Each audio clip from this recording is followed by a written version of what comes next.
Muchachos, buenas noches, ¿cómo les va? Buenas noches, profesor, ¿cómo está? Buenas ¿Qué noches, tal profe.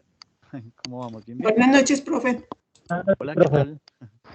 ¿Qué tal todo? ¿Bien, bien? Bien, sí, señor. Qué bueno, me alegra. Bien, gracias Me a alegra Dios. mucho. Qué bien, qué bueno. Bien, bacano. Eso, firme. Bueno, entonces, simplemente un aviso parroquial. El sábado entonces nos vemos de 4 a 6 de la tarde y va a quedar institucionalizado, yo creo que por 3 o 4 sábados más para, para poder terminar el ejercicio que vamos a arrancar, ¿ok? Perfecto. Entonces, muchas gracias. Sí, igual las personas que no estuve, que pudieron, que asistieron el sábado y con los cuales no me pude disculpar, vuelvo otra vez, pido disculpas porque no me pude presentar el sábado debido a que me programaron para la segunda dosis de vacuna y eso fue un completo desorden. Entonces, pues digamos que alcancé a llegar a la sesión de tutoría y ahí pues los que se conectaron, pues me excusé con ellos. Pero sí, básicamente esa fue la situación, pero yo prácticamente los sábados no tengo, digamos que lo tengo libre. Entonces, por eso es que me comprometo a desarrollar este tipo de actividades porque sé que puedo, ¿sí? Pero ese día fue algo excepcional y no pensé que eso fuera a ser tan desordenado y aparte que fuera a demandar tanto tiempo. Entonces, pues básicamente eso fue. Pero ya desde este sábado, entonces de 4 a 6 de la tarde, nos vemos para empezar a trabajar de manera adicional sobre este tema de declaración de renta. ¿Listo? Bueno, entonces, pues nada, yo creo que vamos a arrancar de una vez con el objetivo de tener adelantado todo lo que más podamos. ¿Listo?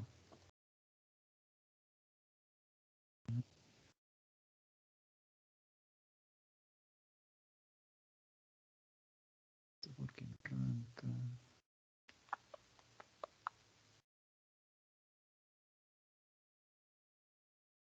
Bueno, espérame a ver, esto aquí creo que no está funcionando. Ya comparto mi presentación.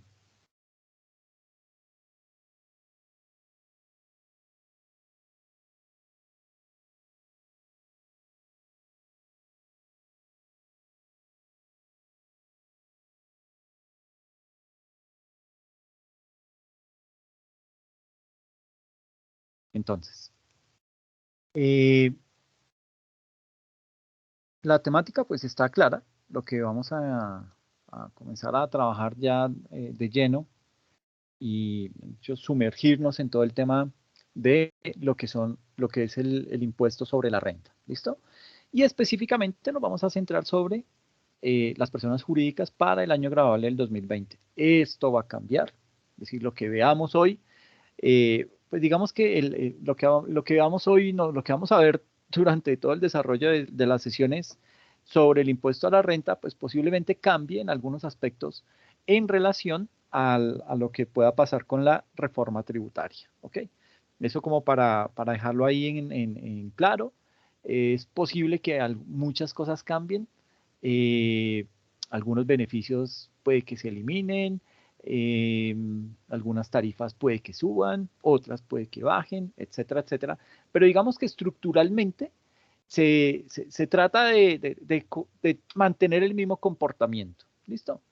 Entonces, en ese orden de ideas, eh, bueno, y digamos que específicamente, y ya hablando puntualmente sobre lo que es la declaración de renta de personas jurídicas para el año grabable del 2020, podemos decir que las declaraciones de renta correspondientes a ese año, al 2020, son las primeras declaraciones en las cuales se van a aplicar las modificaciones que se efectuaron en la ley de crecimiento económico. ¿Ok? O sea, hasta ahora, dentro del impuesto de renta, es que se va a empezar a aplicar esa reforma tributaria de la ley de crecimiento. ¿Listo? La famosa ley 2010 del 2019.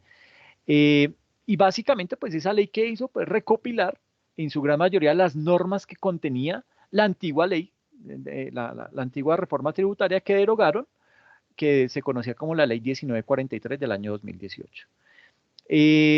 Digamos que, y como para tener claridad sobre el tema, esa ley la 2010 de 2019, el gobierno nacional también aprovechó, pues digamos que aprovechó ese papayazo que le dieron y dijo, no, pues esta ley, la 1943 quedó derogada por vicios en temas de el principio de publicidad, digamos que no lo cumplieron y por eso se cayó esa ley.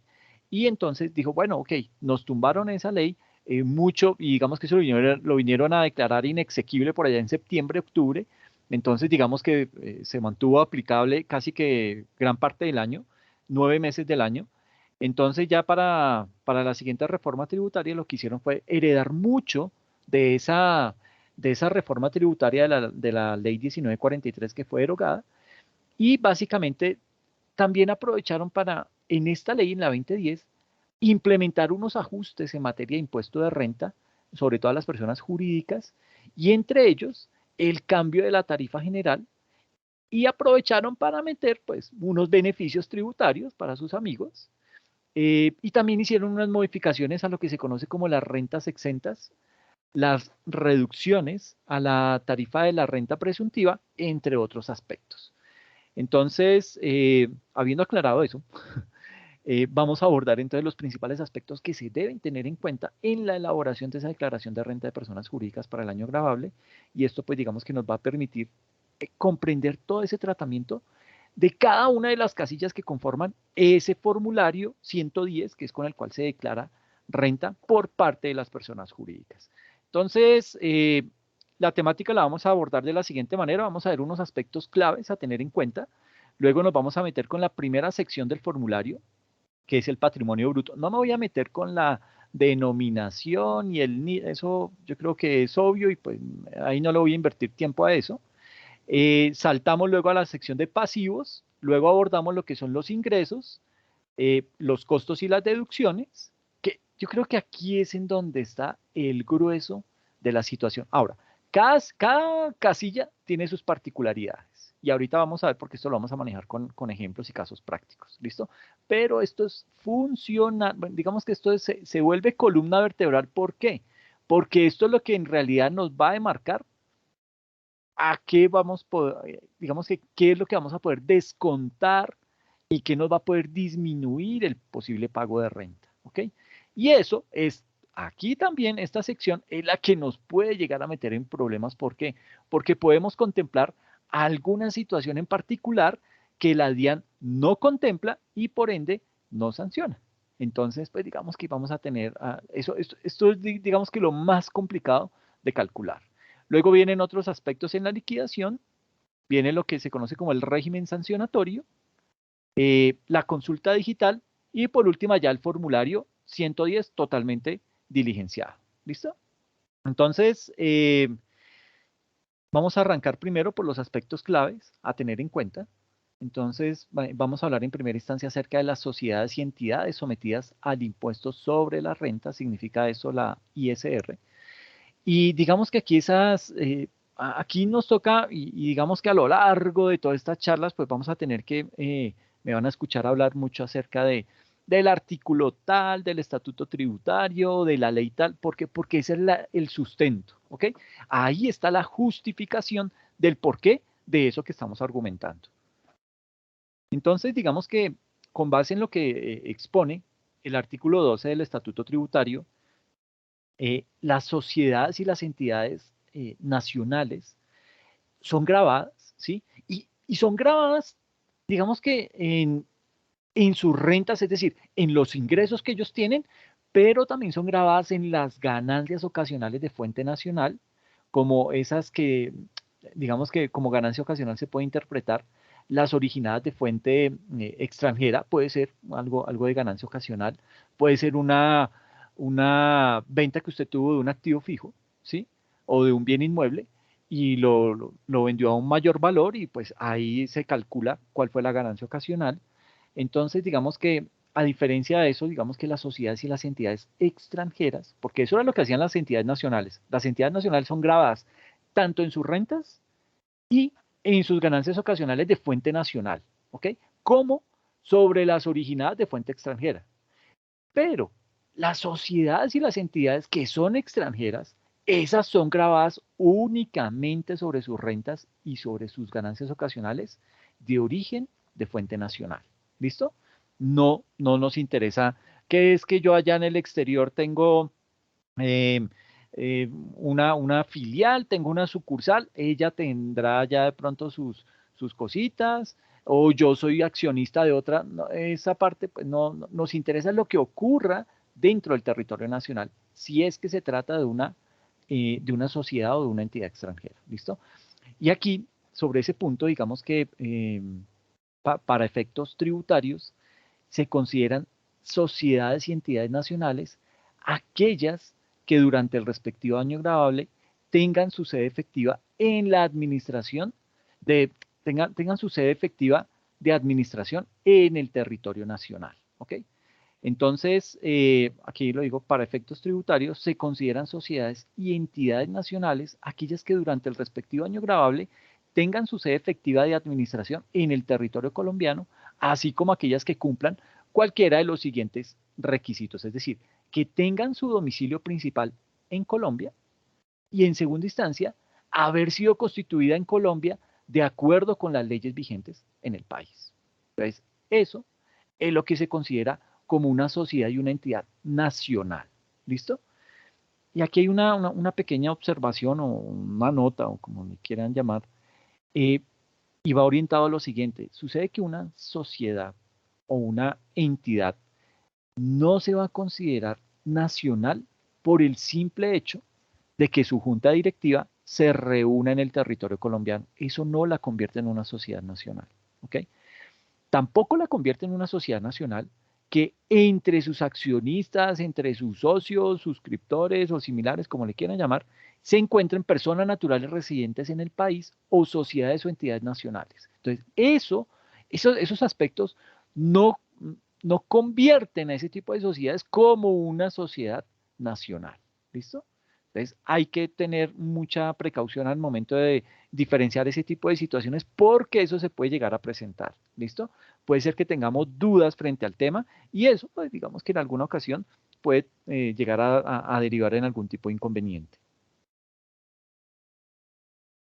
Mm, Vamos a hablar acerca de lo que son, ya hablamos acerca de las sociedades y entidades sometidas al impuesto sobre la renta, pero hay unas entidades que no son contribuyentes y que no son declarantes. Entonces, bueno, pero ¿y cuáles? ¿Cómo así? La ley no es para todos. ¿Dónde está la equidad, la igualdad, etcétera, etcétera?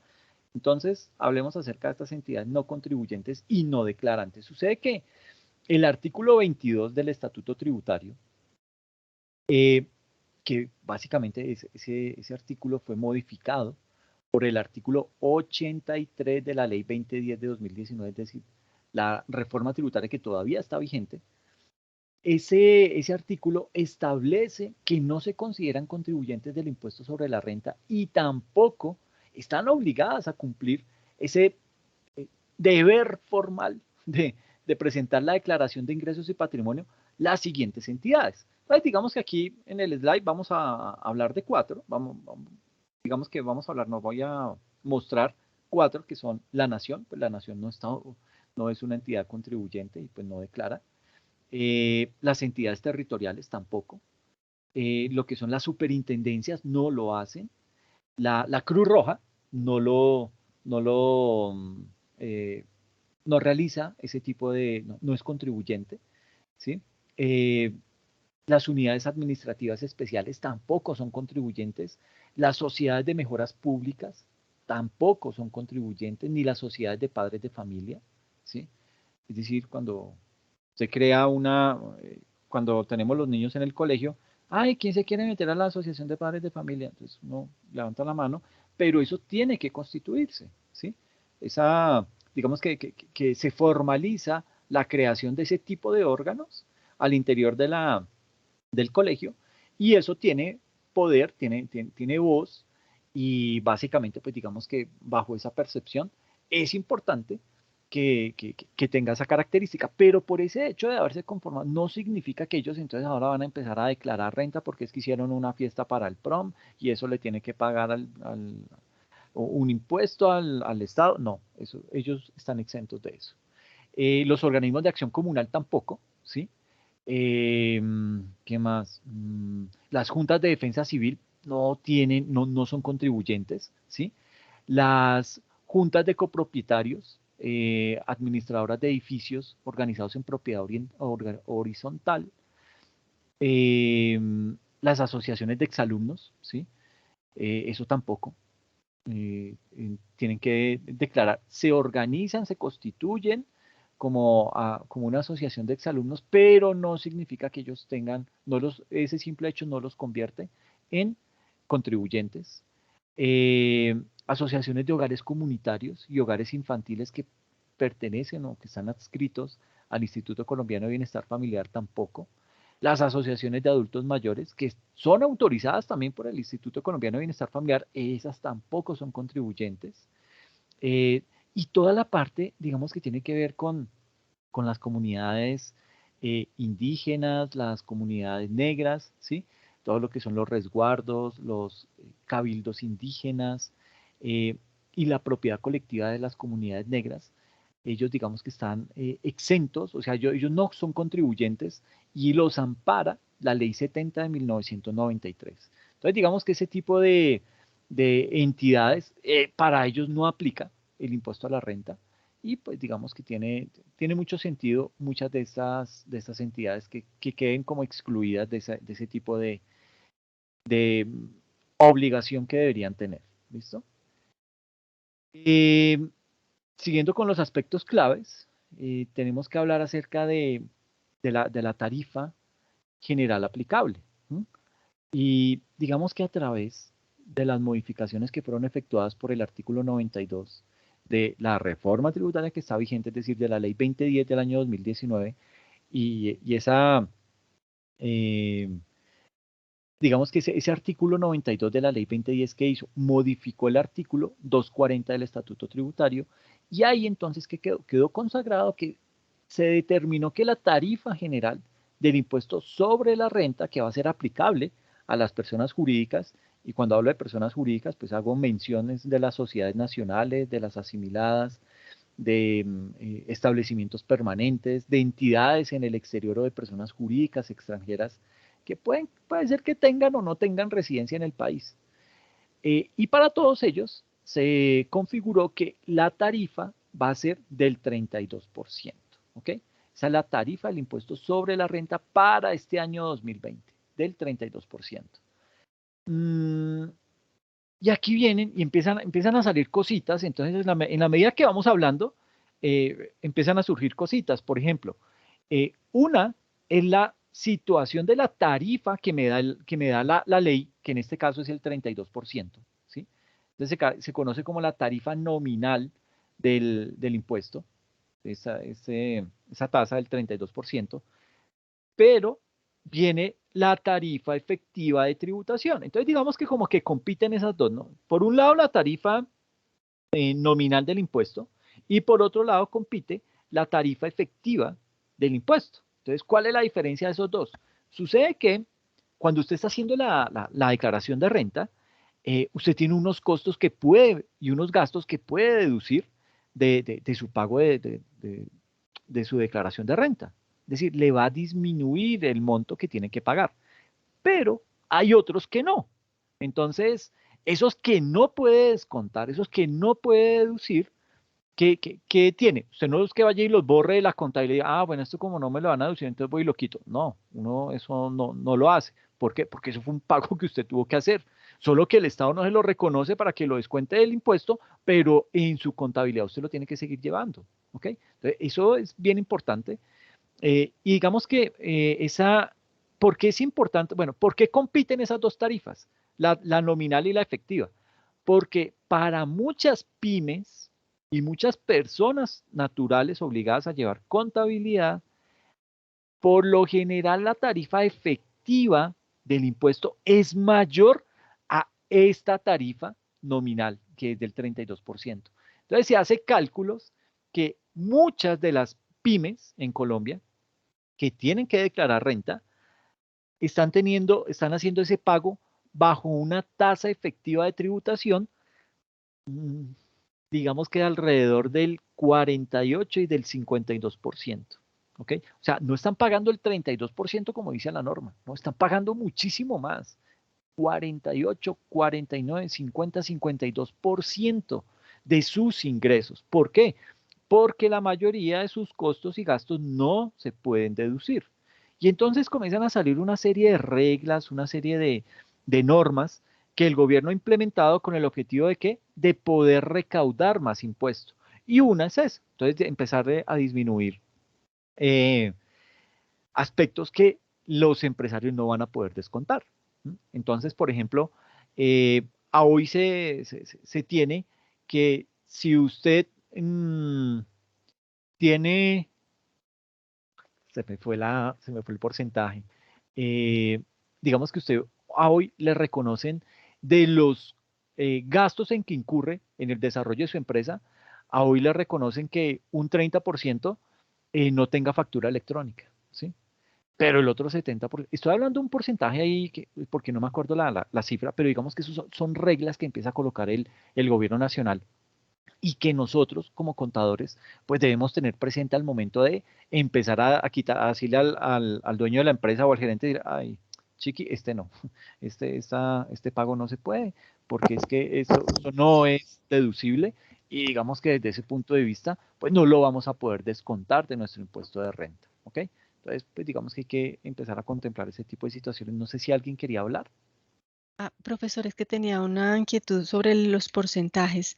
Para el año 2020 dice que es del 32, pero sí, y va disminuyendo para el año, es que estaba viendo en el libro que nos dejó de bibliografía y decía que para el 2021 era el 31% y a partir del 2022 el 30%. Sí, pero recuerda que estamos hablando de años grabables. Entonces, Ok. el año grabable, digamos que en el Sí, 2021 vamos a declarar el año grabable del 2020. sí, Y sí. la tarifa que aplica para ese 2020 es del 32%. Y qué bueno que hayas hecho esa mención, porque digamos que eso está estipulado en esa reforma tributaria, en la 2010 de 2019. Decía, bueno, entonces para incentivar la creación de empresas, no sé qué, si sé más, le vamos a colocar entonces ya no el 33%, sino porque el 2019 hubo que pagar el 33%, para este 2021 que vamos apenas a declararlo del año inmediatamente anterior, el año grabable del 2020, la bajaron al 32, para el 2021 al 31 y para el 2022 al 30, pero eso ahorita con la nueva reforma tributaria se cae. ¿Sí? Eso ya no lo van a seguir haciendo. ¿Por qué? Porque los de la ANDI dijeron, no, tranquilo, no se preocupe, señor gobierno, nosotros le vamos a ayudar porque usted nos ha ayudado, entonces no se afane, súbanos siquiera a 35%. Sí, perdemos eso otro, y no hay problema, nosotros vamos a asumir ese desfase que la clase media le dio miedo y no quiso asumirlo. Puro cuento, pura y física carreta. ¿Por qué?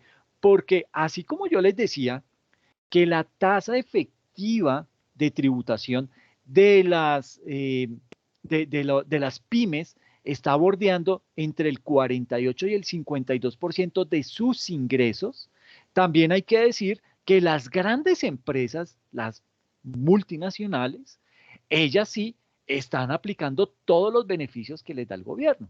Entonces, ellos no están pagando el 32%, su tasa efectiva casi que disminuye o esa tasa efectiva de esas multinacionales oscila entre el 16 y el 20%. Entonces, nótese lo injusto que es el tema. ¿Y por qué es injusto? Usted me dirá, pero ¿por qué entonces las pymes no aprovechan los beneficios y las grandes sí? Porque digamos que hay muchos favorcitos que entre ellos se hacen y entonces acomodan la ley para beneficiarse y para beneficiar a sus amigos, entonces comienzan a crear unos artículos muy puntuales en los cuales le ofrecen unos beneficios muy puntuales a algunos sectores de la economía y al resto, pues no de malas, porque es que yo pierdo con estos grandes, pero tengo que recuperarlo con ustedes, mis chiquis, porque es que esa plática la voy a necesitar, yo ya la tengo dentro del presupuesto y entonces si les doy el descuento a ustedes también, pues no voy a recopilar la plata y después me van a sancionar a mí, no sé qué. Entonces, en ese aspecto, lo que el gobierno le da a sus amigos, se lo quita o lo recupera con, con las pequeñas y medianas empresas. ¿Ok? Entonces, y eso es complicado. O sea, volvemos al punto. ¿Por qué salimos a protestar? Porque nos iban a tocar el bolsillo a la clase media, que es la que estaba más golpeada. ¿Ok?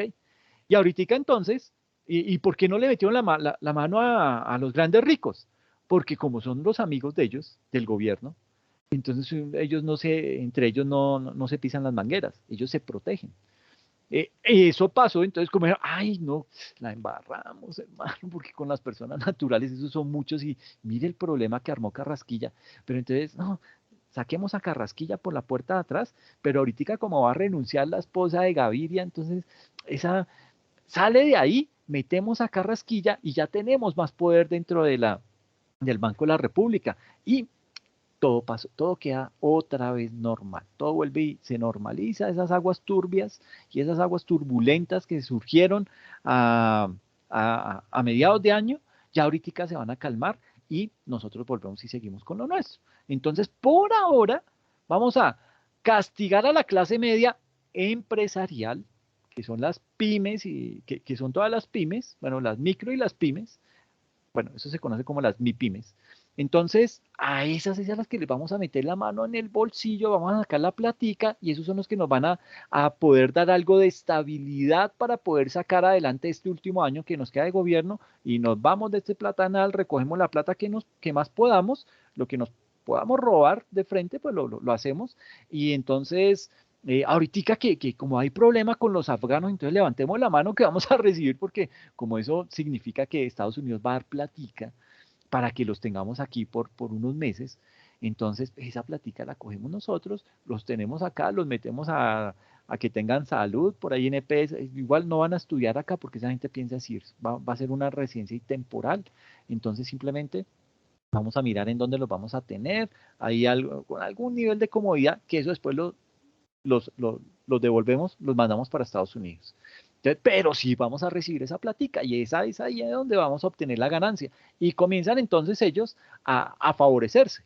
Es más, ahorita va a empezar a levantarse el polvorero con las vacunas y se van a dar cuenta quién está detrás de ese gran negocio. Pero ahí les dejo la inquietud.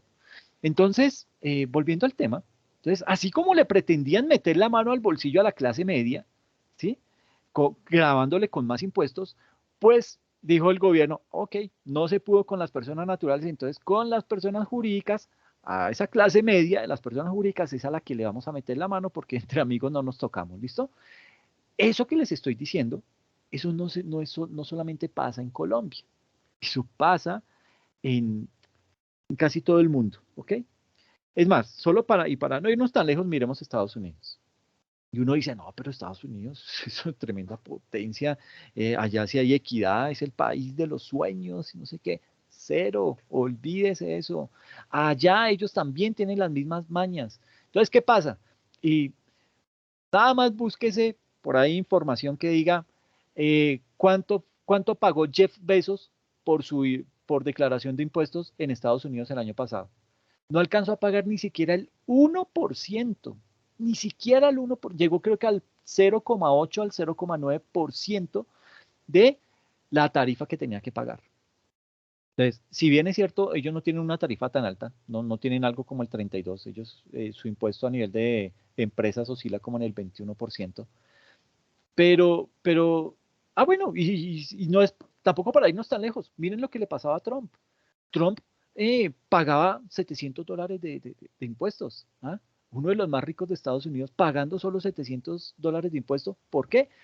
Porque entre ellos se ayudan. ¿Ok? ¿Y cómo se ayudan?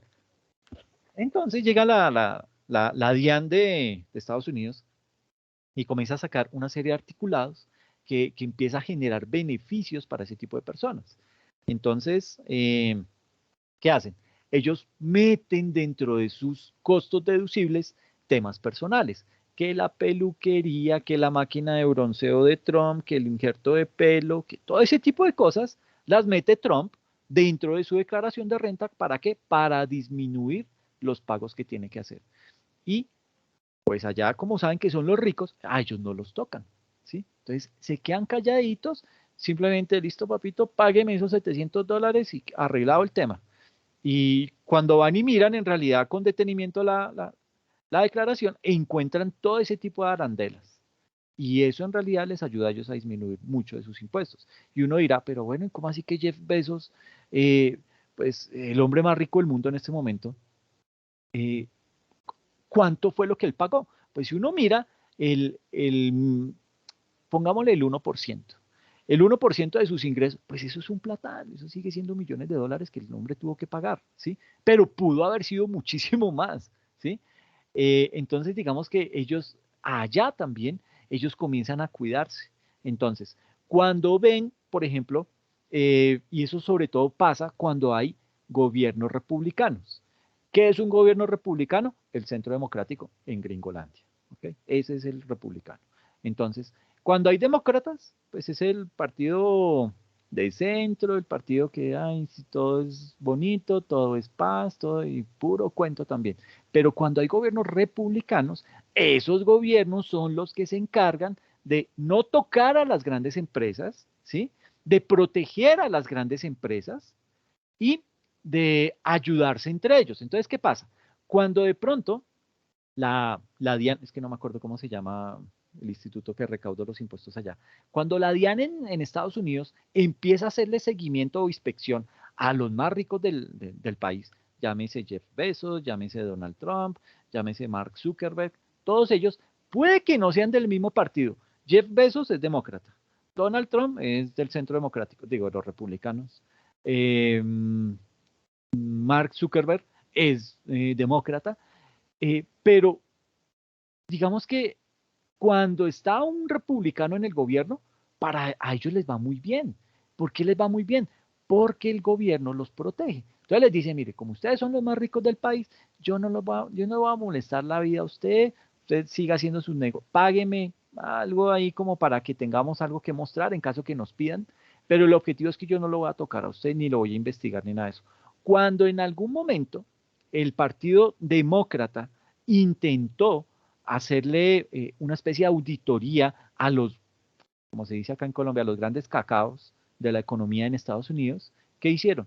Pues los republicanos, con toda la batería de senadores que hay allá, del Partido Republicano, empezaron a torpedear el proceso, empezaron a hacer llamadas intimidantes a la DIAN estadounidense y a hacer una serie de amenazas y dilataron el proceso hasta que cambiaron al director de esa agencia. Entonces, pues digamos que ese tipo de presiones les ayuda y les conviene a esta gente. Puede que usted sea demócrata, puede que usted sea republicano, igual lo van a beneficiar, ¿sí? ¿Por qué? Porque esas grandes empresas pagan una buena cantidad de impuestos. ¿Que debían pagar más? Totalmente. Pero ellos también los protegen, entonces los cuidan, ¿sí? Entonces, digamos que desde ese punto de vista, lo que pasa acá en Colombia, pues a la larga, es lo mismo que pasa en el resto de países, ¿sí? Ellos se cuidan y dependiendo del gobierno de turno les va mucho mejor que, que en otro aspecto. No significa que el hecho de que yo sea demócrata, entonces ahorita Biden me va a tirar más duro. No, de pronto no le tira duro. ¿Por qué? Porque es que igual están los senadores republicanos que cuando, si de pronto Biden va y dice, entonces vamos a ir detrás de los que están pagando menos impuestos como Jeff Bezos y Donald Trump. Entonces salen los republicanos, no señor, te calmas, me haces el favor, te sientas y vamos a hablar de eso porque usted no me va a tocar a los grandes capitalistas de esta nación. ¿Por qué? Porque estamos aquí para protegerlos. Ellos son los que mueven la industria, ellos son los que traen progreso, dan empleo, no sé qué, dice más, entonces me los deja quietos. Entonces, bajo ese argumento, hacen ese tipo de situaciones, hacen ese tipo de artimañas para que ellos no paguen lo que en realidad deberían pagar. Y eso es malo, ¿sí? ¿Por qué? Porque se está ampliando aún más la brecha de desigualdad. ¿Por qué eso? Porque con esos recursos que deberían estar pagando, y vuelvo y digo, no es que ellos paguen el 32%, ellos pagan el 21%. Con todo y eso, si pagaran solo el 21%, lo que se podría recaudar sería muchísimo más y eso puede redundar en temas de actividades sociales al interior de los países, ¿sí? Es decir, y con una actividad social no vaya a pensar que es que, ay, sí hay que darle plata a todo aquel que levante la mano y diga que tiene problemas económicos. No, no, pero en una sociedad hay personas que sí necesitan plata, hay personas que necesitan ayuda, ¿ok? Eh, yo soy partidario también del tema de que no a todo el mundo se le tiene que dar ese tipo de cosas porque muchos me dirán, no, pero yo por qué sí tengo que madrugar, me tengo que levantar a las 5 de la mañana y las que son mamás, entonces yo me levanto a las 4 porque es que tengo que dejar el almuerzo y los niños mandarlos al colegio y después llego a las 6 y tengo que escuchar a ese tipo mamón de tributaria y me imagínese, entonces me vengo a sentar, me vengo a acostar por ahí como a las 10:30, entonces ese tipo de cosas como que uno dice, pero entonces, ¿cuál es la desigualdad? Desigualdad en temas económicos, sí, pero es que la desigualdad entonces radica en que él no trabaja y yo sí me tengo que matar para conseguir la plata y él no trabaja y le llega la platica por derecha. No siempre es lo mismo. Hay personas que no tienen ese tipo de capacidad. Hay muchas madres, cabezas de familia, que no han podido, eh, que de pronto no tienen un puesto laboral, ¿sí? ¿Por qué? Porque es que aparte de eso, el machismo nos ha pegado tan fuerte en el país que no solamente se trata de dejar a la mujer con sus hijos y sale y se va, sino que de pronto cuando convivió con el hombre por X o Y motivo no la dejó trabajar, ella no pudo progresar por sí misma y entonces cuando el tipo se va, pues ella queda completamente varada en todos los aspectos, desde lo económico, desde lo profesional y a eso agréguele los niños. Entonces, eh, hasta en eso, eh, digamos que ese es uno de los grandes problemas que tenemos en el país. Y a ese tipo de mujeres hay que tenderle la mano de una u otra manera. No hay que darle todo, pero sí hay que darles de pronto algo de educación, ayudarles a formar, ayudarles a dar algo, y eso vale, eso le cuesta al país, ¿ok? Entonces, digamos que hay uno dentro de ese plan de ayudas que a nivel de gobierno, ¿qué hacen? Pues simplemente crean dicen, ok, vamos a ayudar a las madres cabezas de familia que tienen tantos problemas. Entonces, a ver, allá, el del bienestar familiar, ¿qué propone? Entonces, allá, no, yo propongo capacitarlas para que se vuelvan madres comunitarias. Ok, ¿y con quién las va a capacitar? No, hago un curso en mi alío con el SENA. Ok, entonces eso, señor SENA, ¿cuánto me vale? No, eso se lo dejo barato porque yo usted lo conozco, entonces, en tanto, ok, listo. Y ¿qué más? Entonces, señor Dian, dígame, ¿qué hacemos? No, pues, ¿qué le digo? Esas señoras no pagan nada, pues, no, yo ahí, ¿qué les puedo decir? No, nada, tranquilos, que no sigan pagando, porque, ¿qué más? Ok, listo. Y comienzan a generar toda una batería de ayudas orientadas a ese segmento de la sociedad. Eso es lo que se conoce como políticas públicas. Y esas políticas públicas cuestan, le cuestan al país. Entonces, por eso es que en muchas ocasiones cuando se crean esos programas sociales, no solamente es decir, mire, le vamos a pagar, por ejemplo, a los ancianos que no tienen una pensión. Escuché qué día, si fue ayer, antier, yo ni me acuerdo, que les van a dar una cuota, que le aumentaron la cuota de sostenimiento a los ancianos que no tienen pensión y se la subieron 80.000 pesos. Yo decía, sagrado rostro, 80.000 pesos, ¿qué hacen con 80.000 pesos? Mis estudiantes de la UBI van y se gastan 80.000 pesos un viernes en la noche, ¿ah? Y pretenden que una persona de esta edad con 80.000 pesos vaya y viva todo un mes. ¿Mm? Entonces, a ese tipo de población hay que ayudarle, ¿sí? Hay que tenderle la mano. Eh, Personas en situación de discapacidad, hay que crear programas para ellos, ¿sí?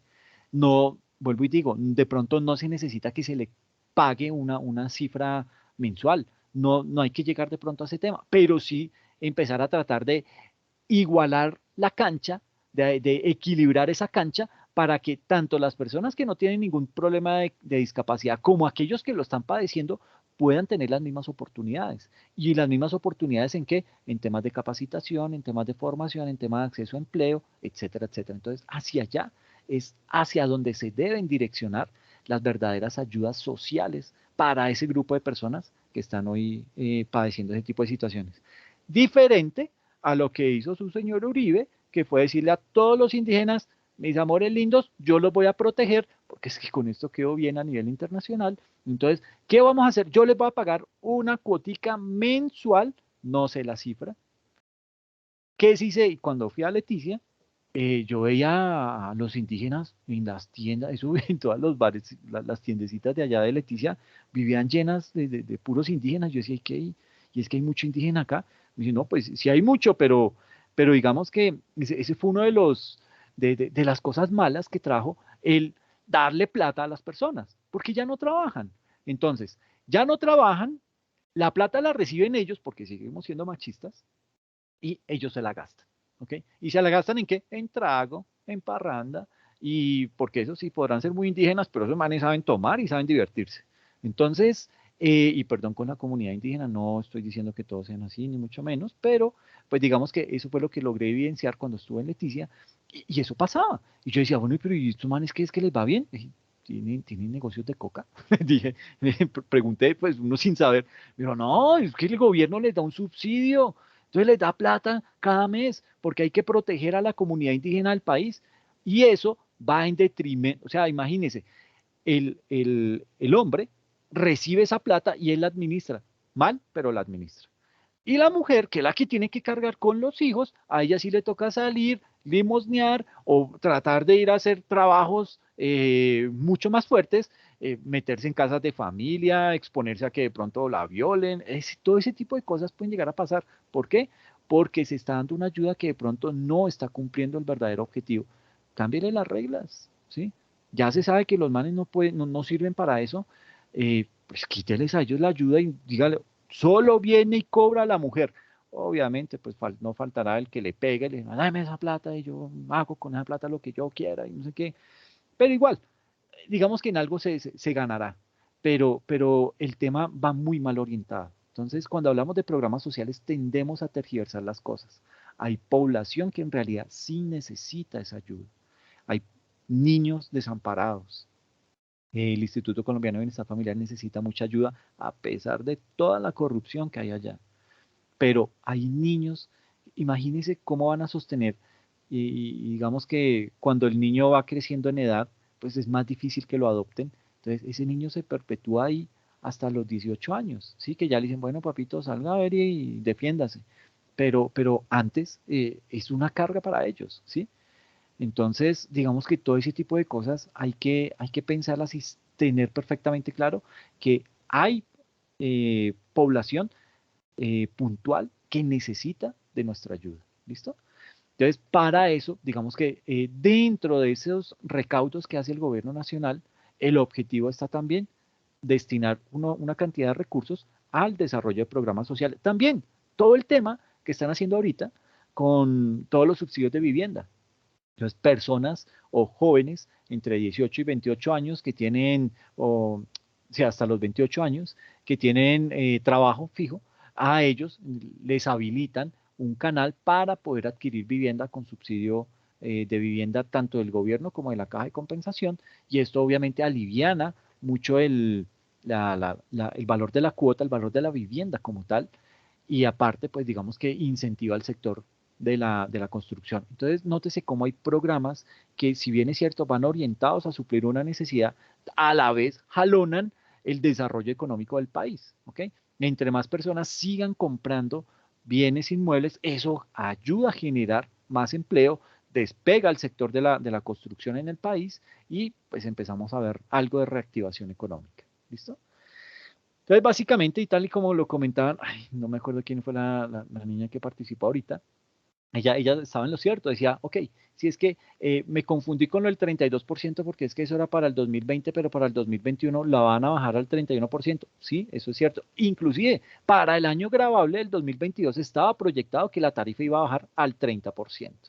Pero eso se cae ahorita con la nueva reforma tributaria. Digamos que aquí la lección aprendida de esto es que existe una tasa nominal, que es la tarifa que coloca el gobierno, en este caso el 32%, pero existe una tasa efectiva de tributación.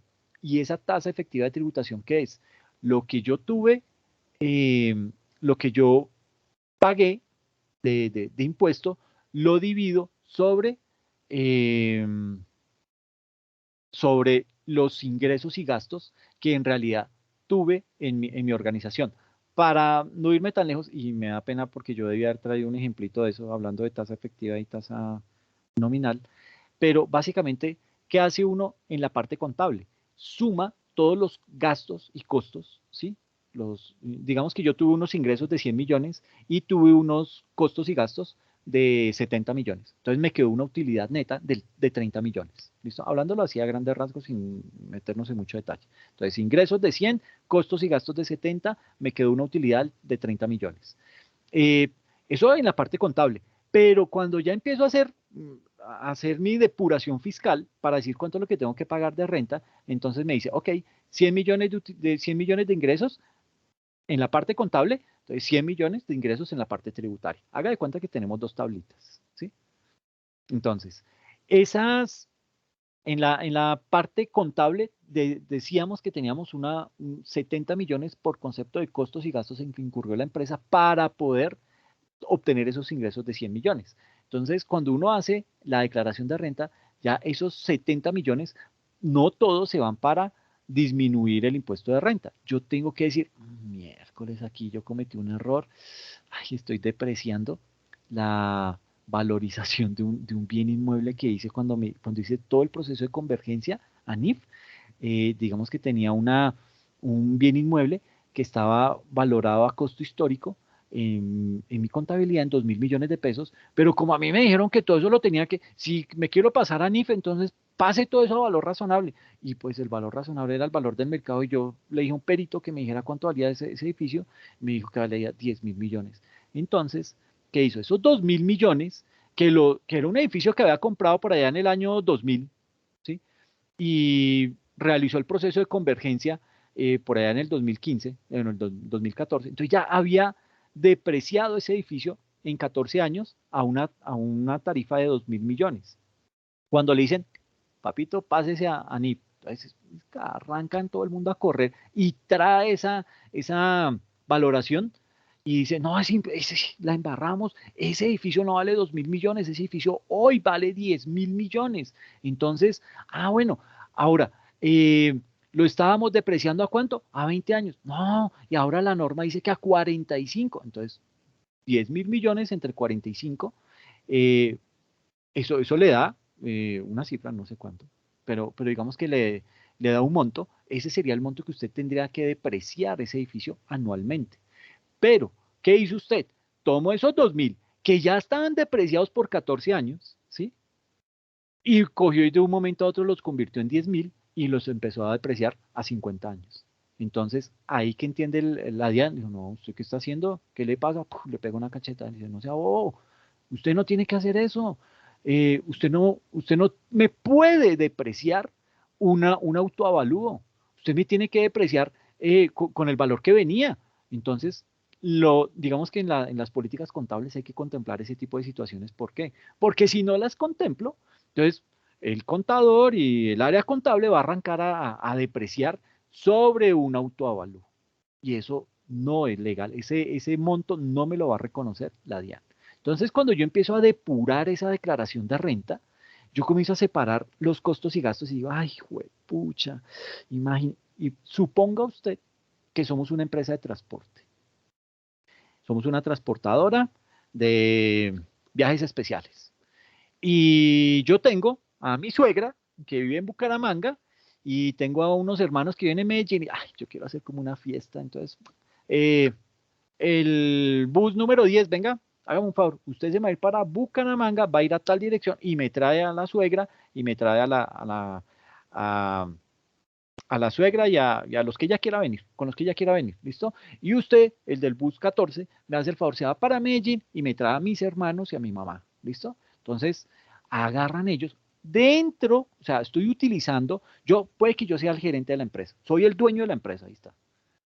Y yo mando a que ellos vayan y traigan a esas personas y no les van a cobrar, ¿no? Porque es que es mi familia y usted le cobra y mejor dicho tiene su problema. Y ¿cuánto necesita para gasolina y para peaje? No, deme unos 500.000, ok. Pase por caja menor y que le den los 500.000 y va. ¿Y usted también 500.000? No, 480. Ok, van a coger esos 480. Entonces vayan y me traen a la familia porque es que va a ser una fiesta. Y luego, recuerden, los tienen que devolver después, cuando yo les diga, bueno, listo. Se van, los traen y listo.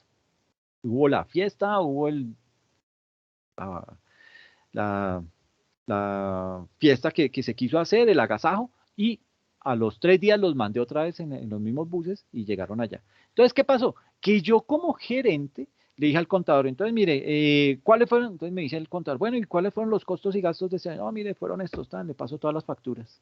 Y ahí yo incluí los, eh, el gasto de gasolina, el gasto de peajes, lo de rodamientos, de los viajes para ir y traer a mi familia. ¿Ok? Y después devolverla. Entonces, cuando llega una inspección de la DIAN me dice, bueno, ¿y esto que porque aquí hubo un gasto de gasolina de unos viajes a Bucaramanga, pero no se ve reflejado el ingreso? Ah, no, no, no, es que era mi familia, pues yo, ¿qué le voy a cobrar a mi familia? Dijo, ok, si usted no le cobra, pues está en su derecho, ¿sí? Pero entonces no me contemple esos costos y gastos porque es que no tienen relación de causalidad. Entonces, usted no me puede incluir ese tipo de cifras, ¿ok? En ese tipo de situaciones hay que tener mucho cuidado porque ahí es en donde cometemos errores.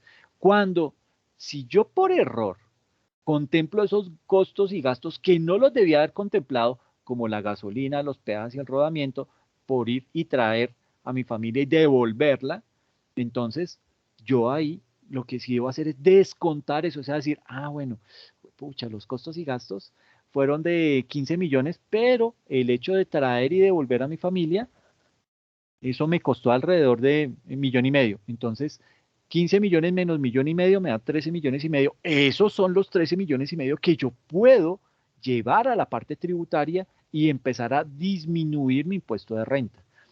Y ahí, cuando, cuando uno hace esa depuración, entonces básicamente la utilidad de la parte tributaria, o sea, de la columna tributaria, en comparación con la utilidad de la parte contable, disminuye. Entonces, bueno, disminuye la utilidad de la parte contable y aumenta la utilidad de la parte tributaria. Y sobre la utilidad de la utilidad de la parte tributaria es sobre la que yo voy a liquidar la renta, la que yo voy a liquidar este 32%. ¿Ok? Entonces, ahí es donde empieza uno a decir, pero si mi utilidad real fueron de 100 millones, pero ¿por qué la tributaria se me subió a 140 millones? Y sobre 140 millones es que debo pagar este 32%. Entonces ahí es cuando uno dice, ay, miércoles, la tasa efectiva tributaria se me va a disparar en comparación a este 32%. ¿Por qué? Porque tuve que pagar el impuesto de renta sobre los, ¿qué? 140 fue que les dije, 140 millones, a diferencia de los 100 millones que me había quedado a mí reales de utilidad. Entonces, a esa diferencia, cuando yo en realidad tomo lo que pagué de impuesto de renta, de esos 140 millones, póngale que fueron 140, 300, 400, póngale 45 millones, de 140 millones. Entonces, pagué una tarifa del 32 y eso me sumó 45 millones.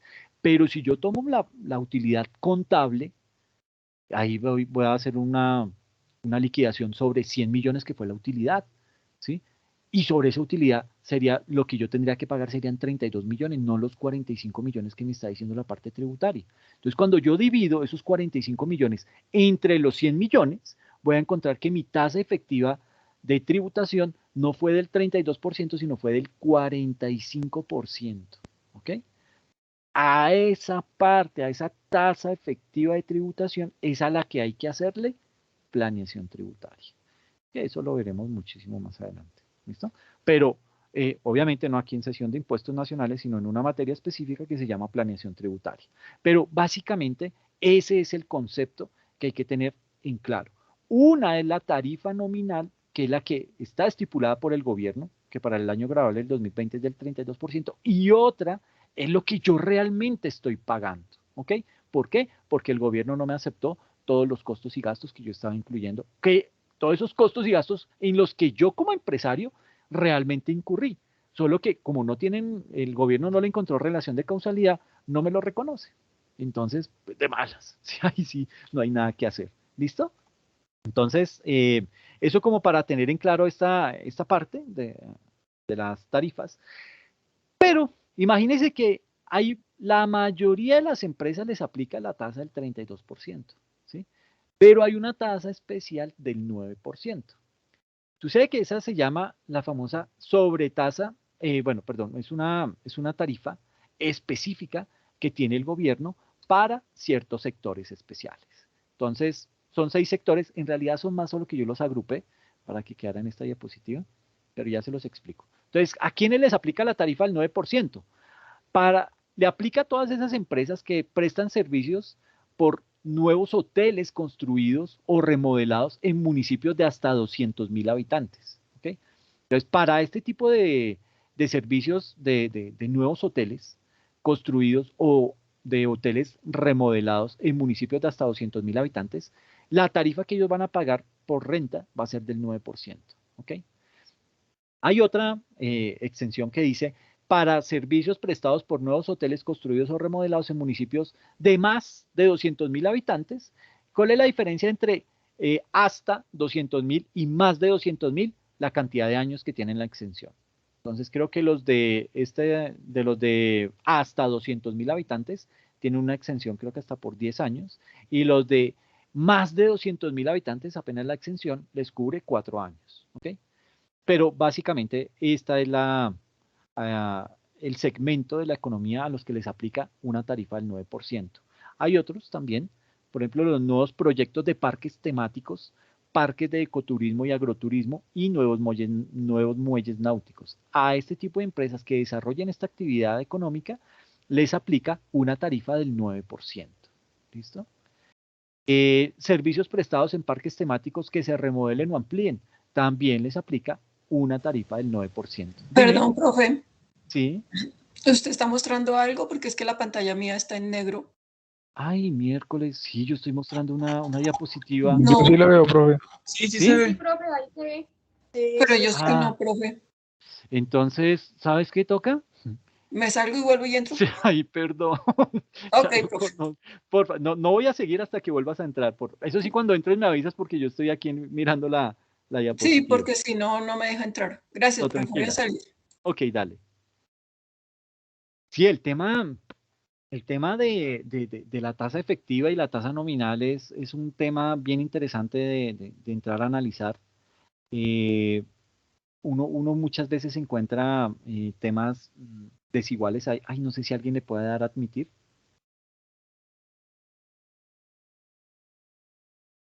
Ya, profe, ya le di. Ah, ok, muchas gracias. Sí, entonces les decía que ese tema de la tasa efectiva y la tasa nominal son temas que se han estudiado. Listo, profe, gracias. Ah, qué bien, fue rápido, listo. Entonces, voy a seguir con la diapositiva, ¿ok? Luego charlamos de la tasa efectiva y la nominal. Entonces, en cuarto lugar, otro de los que también aplica para una tarifa del 9% son aquellos que desarrollan una actividad o que obtienen rentas por empresas industriales y comerciales del Estado y las sociedades de economía mixta en donde la participación del Estado sea mayor al 90%. Entonces, esas empresas de economía mixta en donde el Estado tiene un porcentaje del 90%, ellos solo pagan el 9% de renta. ¿Ok? También lo que son las empresas industriales y comerciales del Estado, por ejemplo, ¿cómo se llama? Satena, que es una empresa aérea del gobierno, ella paga el 9% de tarifa.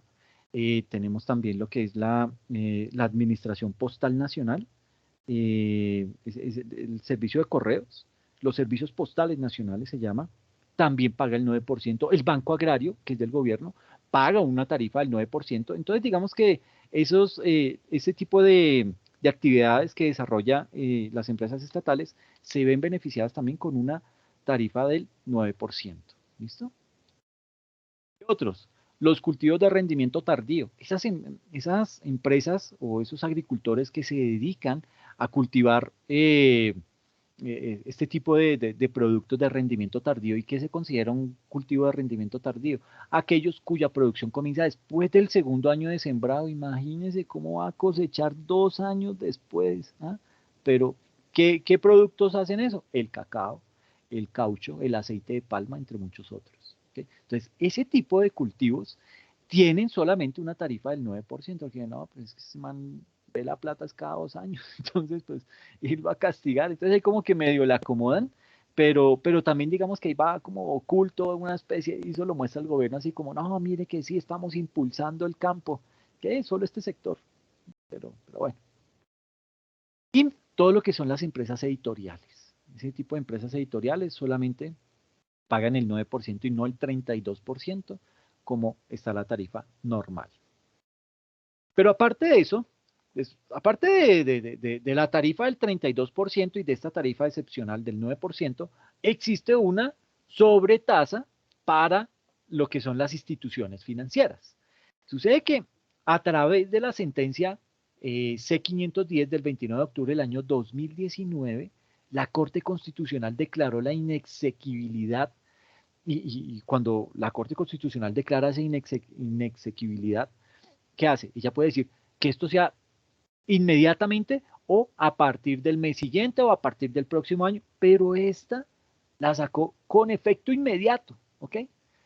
¿Y qué juzgó la Corte Constitucional? Declaró inexequible el parágrafo 7 del artículo 240 del Estatuto Tributario, que digamos que fue modificado por la reforma tributaria, la 1943 de 2018, en donde básicamente decía que a las entidades financieras se les iba a cobrar una sobretasa, aparte de lo que tenían que pagar de la tarifa normal del impuesto de renta, iban a pagar unos puntos adicionales, de acuerdo a las utilidades que tenían. Entonces, la Corte Constitucional dijo, no, eso no es, no, o todos en la cama o todos en el piso. Ah, pero es que esos son los que más ganan y no sé qué, pero toca mirarlo con más detenimiento. Entonces sucede que en la reforma tributaria, en la ley 2010 del 2019, mediante el artículo 92, se retomó de nuevo esa posición que había tomado el gobierno en la ley anterior y la implementó. Y eso está en el artículo 240 del Estatuto Tributario. Digamos que para ponerlos en contexto de esta situación es que las instituciones financieras deberán liquidar unos puntos porcentuales adicionales al impuesto, a la tarifa nominal del impuesto sobre la renta, durante 3 periodos gravables de la siguiente manera. Entonces, para el 2020, la tarifa es del 32%, pero va a tener unos puntos adicionales de 4%. O sea, en realidad va a tener que pagar el 36% de impuesto de renta, las entidades financieras. Para el 2021, obviamente todo esto se cae. Como la tarifa nominal va a disminuir, baja al 31, los puntos porcentuales también van a disminuir, entonces ya no van a ser del 4, sino del 3. Entonces va a quedar pagando un total del 34%. Y para el 2022 se suponía que la tarifa iba a bajar al 30 y los puntos porcentuales iban a quedar en 3 otra vez, entonces iba a tener que pagar 33% de tarifa nominal por el impuesto sobre la renta. Entonces aquí digamos que es importante resaltar que los puntos porcentuales adicionales, estos de acá, este 4, este 3 y este otro 3, solo serán aplicables a las personas jurídicas, entidades financieras, que por el año gravable correspondiente, sea el 2020, sea el 2021 o el 2022, vuelvo y digo, esto no sé si lo sostengan, pero digamos que hablemos solamente del 2020.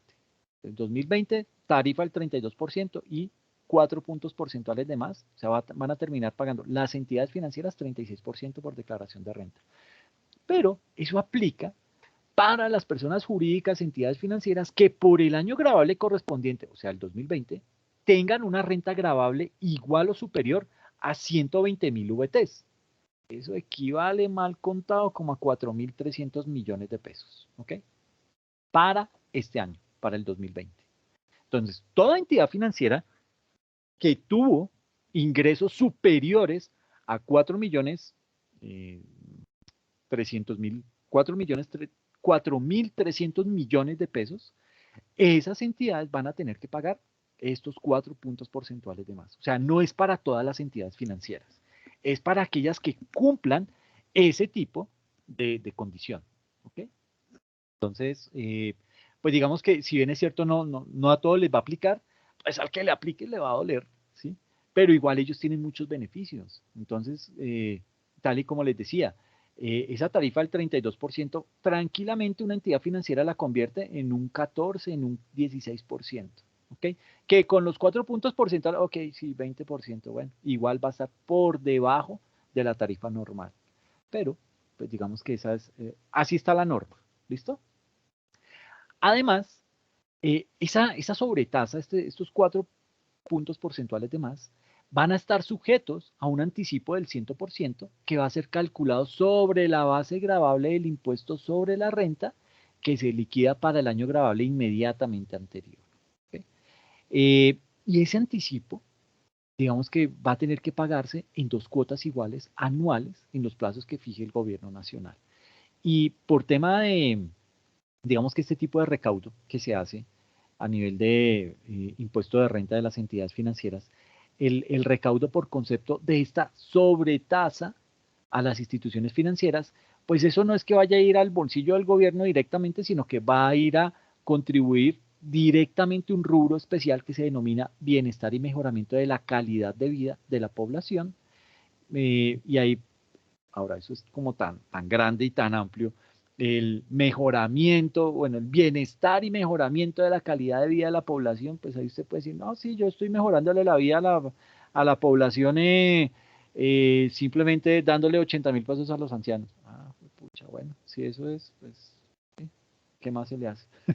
Pero digamos que este tipo de cosas, pues, no sé qué tanto control tenga, no sé qué veeduría se le hace al tema, pero sí digamos que puede llegar a tener un impacto, inclusive hasta debe haber actos de corrupción ahí detrás del tema, porque pues las entidades financieras no es que paguen mucho a nivel de impuestos, tienen muchas utilidades y el hecho de tener muchas utilidades, el porcentaje que tengan que pagar, así sea el 14 o el 16%, pues frente a esas utilidades monstruosas que ellos tienen, pues siempre es platican que le dejan al gobierno, pero debería ser más. Listo. Vamos ahora sí a meternos en el segundo tema, el patrimonio bruto. Y ese patrimonio bruto básicamente está reflejado en el formulario 110 para la declaración de renta de personas jurídicas para el año gravable de 2020 entre los renglones 36 a 46. Entonces el objetivo es tratar de mirar cada uno de estos ítems y empezar a mirar, bueno, ¿y aquí cómo afecta? ¿Qué es eso de activos biológicos? ¿Qué son los activos intangibles? Y poder entrar a mirar y de pronto en la medida de lo posible con un ejercicio para poderlo comprender mucho mejor. Entonces nos vamos a centrar en este patrimonio bruto, que es esta parte específica del formulario 110. ¿Listo? Entonces, ¿qué es eso del patrimonio bruto? Digamos que el patrimonio bruto está constituido por lo que se entiende que son los recursos que posee la compañía y de los cuales se espera que esos recursos generen unos beneficios económicos futuros, y digamos que eso está consagrado en el artículo 21, literal 1, numeral 1 del Estatuto Tributario. Si alguien lo puede mirar ahí, va a darse cuenta que ese artículo 21 del Estatuto Tributario, su numeral 1, va orientado a eso, a que el patrimonio bruto está constituido por todos los recursos que posee una empresa, una persona jurídica, de los cuales se espera que genere unos beneficios, es decir, que usted como persona jurídica ponga a trabajar ese patrimonio y eso me vaya a generar unos beneficios, y con base en esos beneficios es que usted, mi chino lindo, va a pagar impuestos sobre la renta. ¿Listo? Digamos que ese patrimonio bruto, por regla general, son esos bienes o derechos apreciables en dinero poseídos en el último día del año o de ese periodo gravable, digamos 31 de diciembre, y va a estar constituido por su costo fiscal. Y eso lo dice el artículo 267 del Estatuto Tributario. Entonces, con base en eso, vamos a realizar un análisis de cada una de las partidas de ese patrimonio bruto desde una perspectiva contable, fiscal y el impacto que eso va a tener en el impuesto diferido. ¿Listo? Entonces, aquí hay un título que dice: determinar incorrectamente el patrimonio incide en varios aspectos, como los que se enuncian a continuación. O sea, hacerlo incorrectamente, eso nos va a jugar en contra. ¿Por qué? Entonces, hay 3 aspectos importantes en los que nos puede llegar a golpear negativamente el hecho de haber calculado incorrectamente ese patrimonio bruto. ¿Listo? El primero de ellos, ¿qué es? Hace referencia específicamente a la alteración. ¿Alguien quiere decir algo? Ok. Entonces, el primer aspecto hace referencia a la alteración en los cálculos para determinar si el contribuyente se encuentra obligado a presentar la declaración informativa de precios de transferencia. ¿Qué es precios de transferencia? Pues sucede que si yo soy una empresa y tengo un vinculado económico en el exterior, ¿sí? Yo puedo hacer negocios con ese vinculado. Y esto se da mucho gracias a ¿qué? A la globalización. Entonces, yo de pronto, ¿alguien quiere comentar algo? Es que tienen un micrófono abierto. Entonces, les comentaba, esos precios de transferencia consiste básicamente en esos vinculados económicos que, ay, no sé, alguien tiene el micrófono abierto y genera ruido. Si lo pueden revisar, por favor.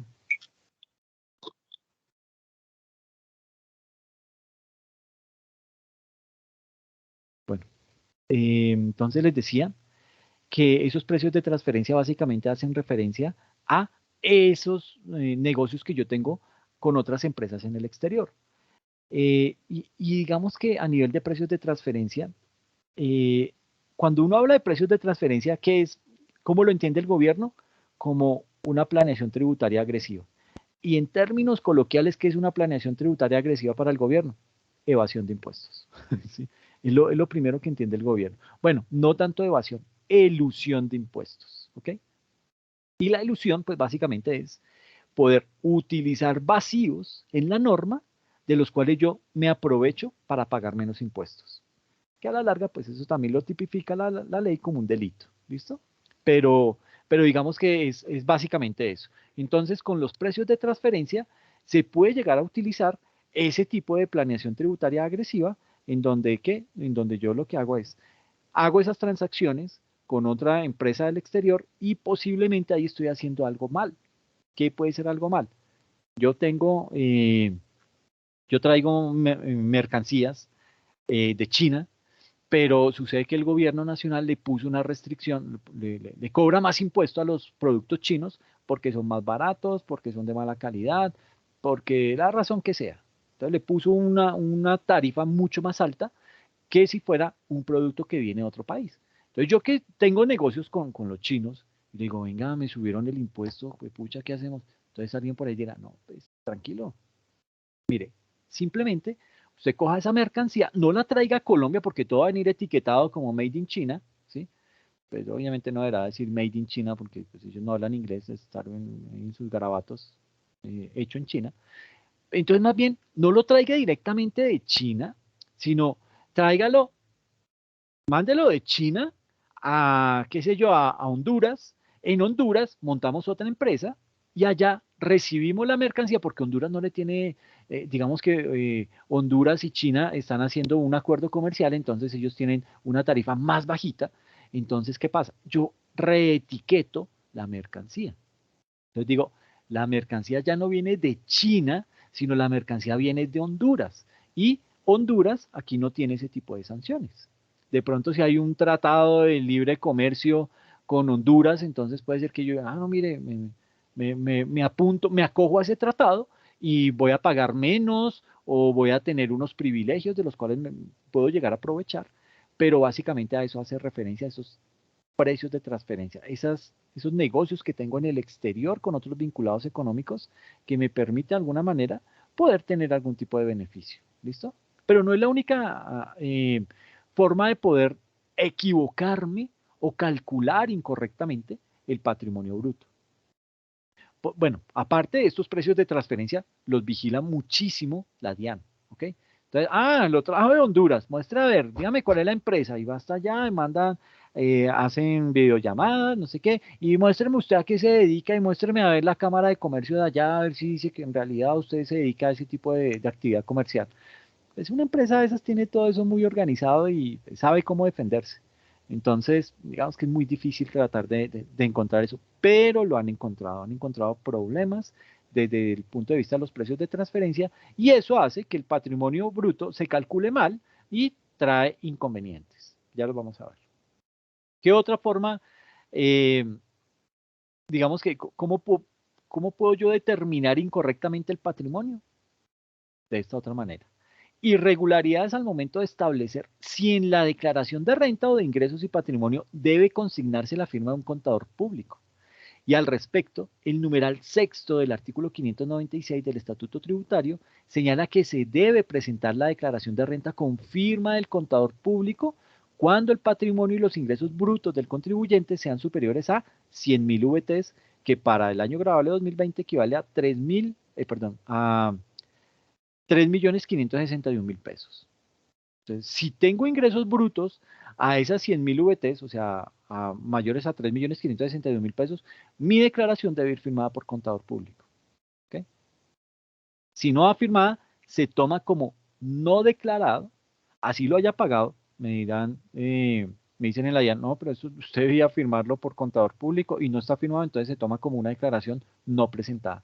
Entonces, vuelva otra vez, liquídela, que la firme el contador, me la presenta, pero me paga la sanción. Y la sanción por extemporaneidad se toma por mes o fracción de mes y tiene un cálculo específico. Entonces, digamos que le va a salir muchísimo más caro a la persona el tema del pago de ese impuesto.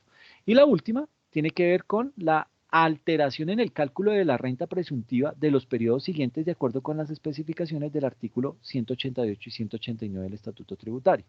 ¿Qué es eso de la renta presuntiva?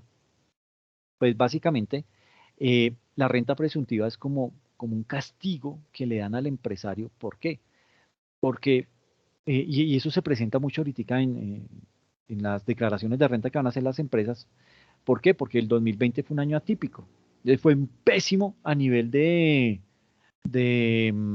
ingresos. Mucho tiempo las empresas duraron cerradas y todo eso, digamos que va a golpear los estados financieros de las empresas y eso va a repercutir ahora en el pago del impuesto de renta. Entonces, bueno, y volviendo a la definición de lo que era el patrimonio bruto, que son esos recursos que tiene la empresa y que debe poner a producir para que generen beneficios a futuro, esa es la definición del patrimonio bruto. ¿El gobierno qué dice? Dice, mire, usted el año pasado me pagó 100 millones de impuestos. Yo aspiro a que el próximo año usted pague más de 100 millones de pesos. Entonces, si no paga más de 100 millones de pesos, es decir, si la liquidación le da inferior a 100 millones de pesos, yo no se la voy a recibir. ¿Y usted qué va a tener que hacer? Calcular la renta presuntiva. ¿Qué es la renta presuntiva? Básicamente, liquidar el impuesto a pagar del año gravable, por ejemplo, del 2020, con base en el patrimonio líquido de la declaración de renta del año 2019. Entonces, por ejemplo, calcule usted que su patrimonio líquido del 2019 fue de 350 millones. Sobre esos 350 millones, usted va a tener que pagarme, creo que para el 2020 está en una tarifa del 0,5% la renta presuntiva. Entonces, calcúlele a esos 350 millones, calcúlele el 0,5 y me cuenta cuánto le da. Se debe dar como 15 millones, algo así. Entonces, esa renta presuntiva lo que hace es que me castiga el hecho de haber tenido una mala gestión en mi empresa.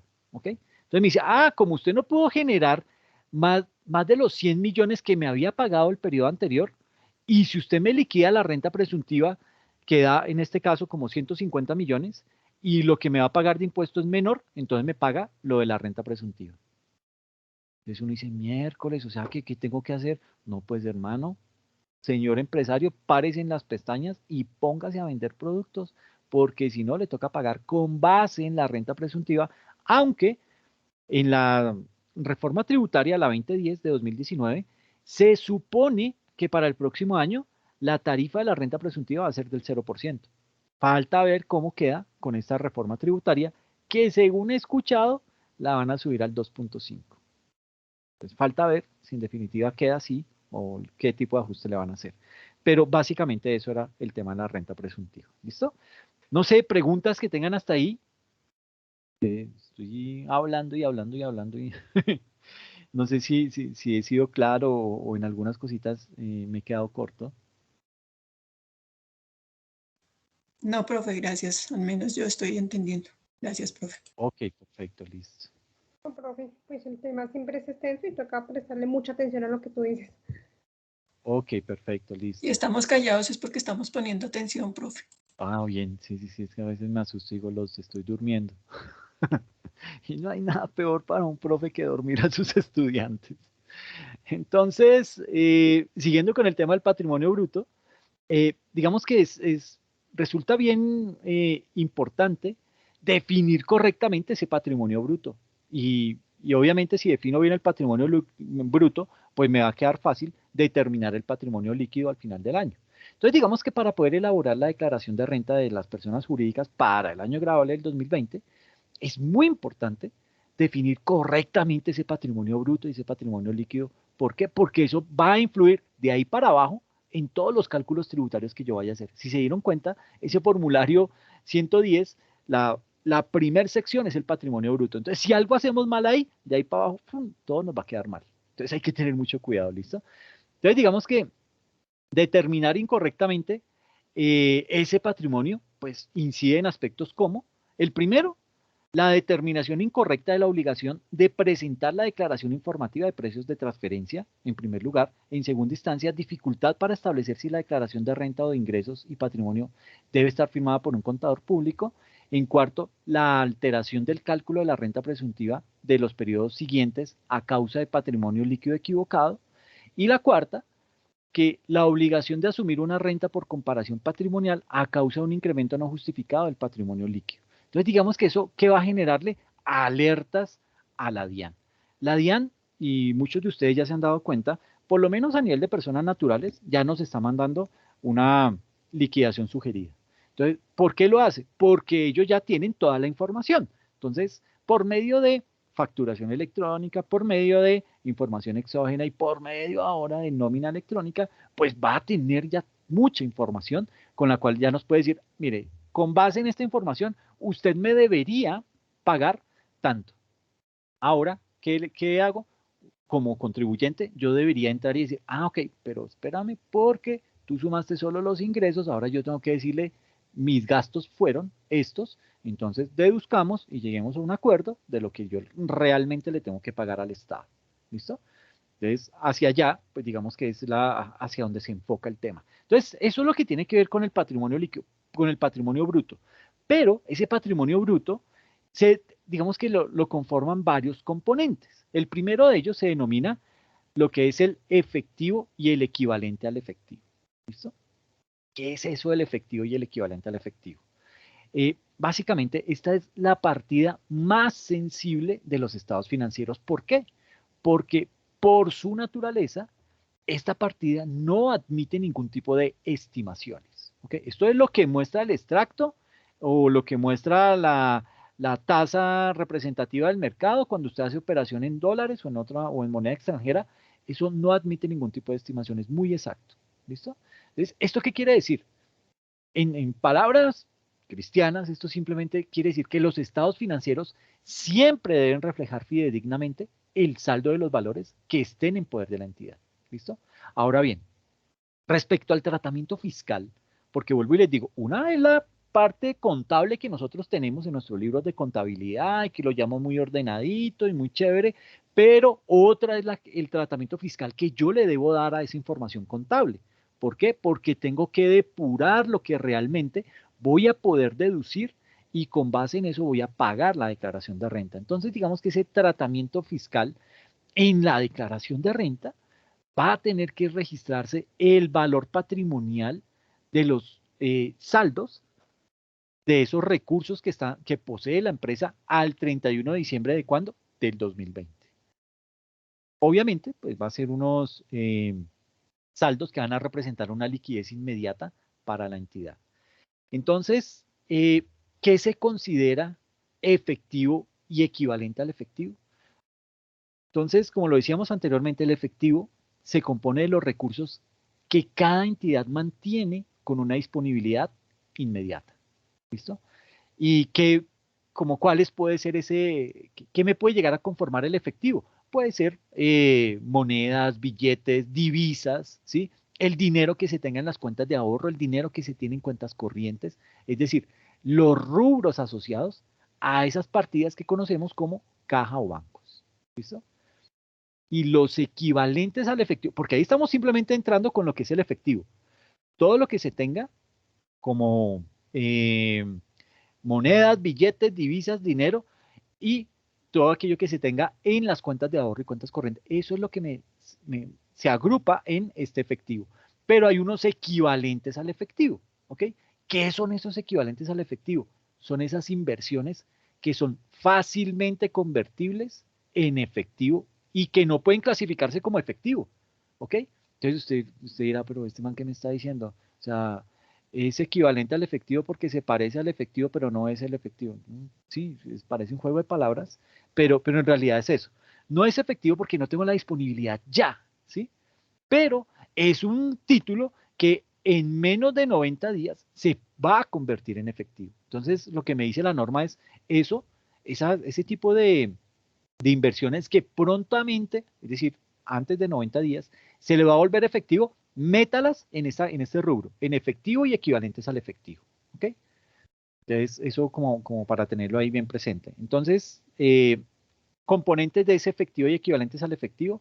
Bueno, las características de ese efectivo y equivalentes al efectivo es que posee un alto grado de liquidez, es decir, que la inversión sea fácilmente convertible en efectivo. A eso hace referencia ese equivalente al efectivo. ¿Sí? Entonces yo puede ser que yo tenga un CDT y ese CDT está próximo a vencerse. Estamos en septiembre, octubre, noviembre. Se vence en noviembre 15. Entonces, como está a menos de 90 días, ese CDT yo lo saco de mis inversiones y lo paso al efectivo y equivalentes al efectivo. ¿Por qué? Porque es que en menos de 90 días yo voy a cobrar esa platica y ya la tengo ahí fácilmente convertible al efectivo. ¿Ok? A eso hace referencia ese equivalente al efectivo. Segunda instancia, ese equivalente al efectivo tiene una característica específica y es que debe ser de corto plazo, de manera que tenga un vencimiento próximo desde la fecha de adquisición. La norma, a manera de ejemplo, explica que una entidad puede establecer un término de 3 meses o menos para evaluar esta condición, lo cual no impide que se defina un plazo superior siempre que se documente de manera adecuada la decisión. Entonces, digamos que eso tiene la norma, ¿no? La norma en muchos aspectos le dice, pues esto es lo que yo le sugiero, ¿ok? Pero si usted considera que debe ser más tiempo, o sea, no 90 días, sino usted considera que son 180 días, ok, justifique por qué los 180 días.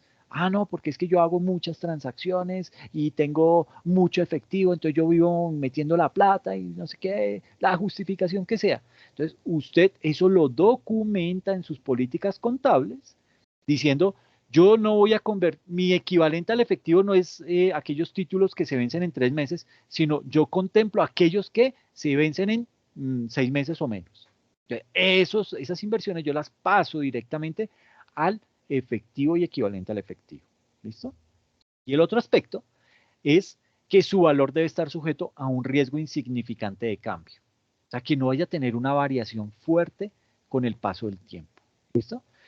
Algunas inversiones que pueden llegar a considerarse dentro de este rubro de efectivo y equivalentes al efectivo pueden ser los CDTs con un plazo de 90 días o menos, porque pues eso es lo que me recomienda la norma, 3 meses, pero vuelvo y digo, si usted considera que pueden ser 150 días, pues usted lo explica y lo comienza a ejecutar de esa manera. Pero la norma recomienda que sean 90 días o menos. Esos son los equivalentes al efectivo. ¿Por qué? Porque su valor no va a estar sujeto a cambios. ¿Listo?